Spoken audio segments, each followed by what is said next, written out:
So moving into your rising sign of Gemini. Gemini wants to be in Gemini is in service to spirit through bringing joy and play.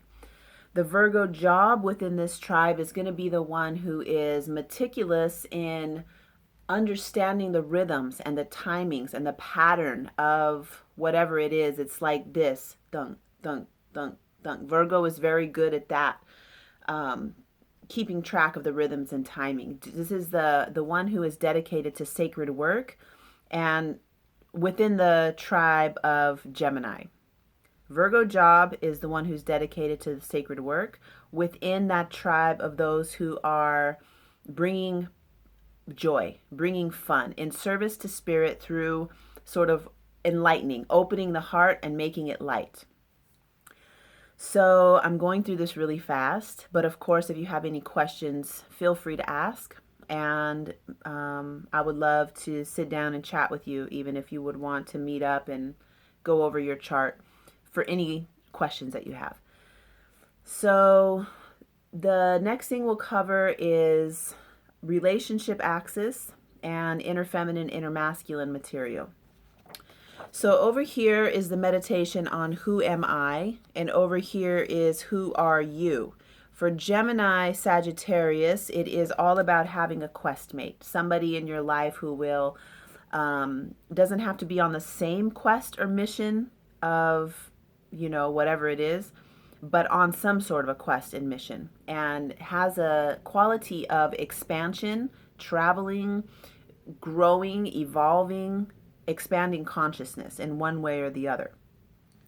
So for your inner masculine, your Mars is in Aquarius. So what we do is take the Mars Aquarius and mix it with Gemini by doing alchemy. So we're taking this cosmic consciousness, almost disembodied state of your masculine who, Aquarius doesn't care about bodies.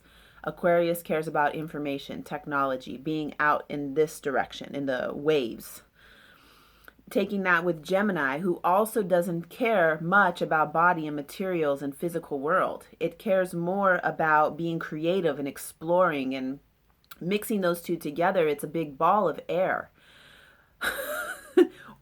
It's like, what do you have? A big ball of air.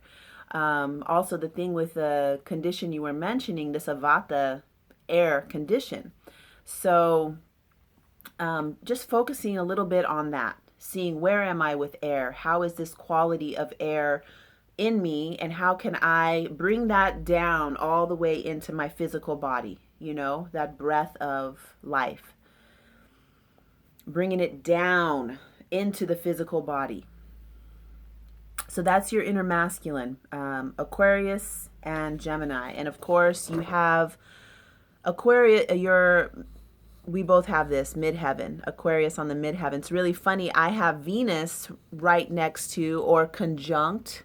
Is it at the same? Mine's a little bit closer, but to the midheaven, which says, well, for me, my inner feminine is also the contribution to the world. You have Mars on your midheaven, which says that the way that you embody the God in you, the way that you embody masculine energy is part of your contribution to the world. So I'll get into that a little bit later. This is your inner masculine. And of course, again, there's all these connections, so we can go on and on. There's so much to say about your contribution to the world, because this North Node also stands for destiny, your life purpose. And that node is super tight conjunct to Pluto.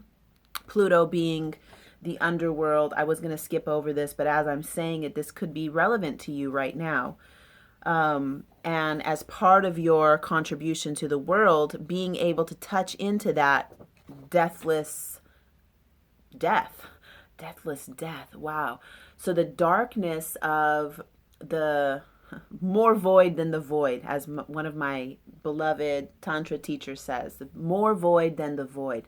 So it's like going into the dark cave, eyes are shut. Even if they were open, it would be completely dark, and you're feeling around the inside of the cave and being completely comfortable in the space that is more void than the void, because you have no sensual perception to anything that is not real. It's only that your body, the earth, the coolness of those walls.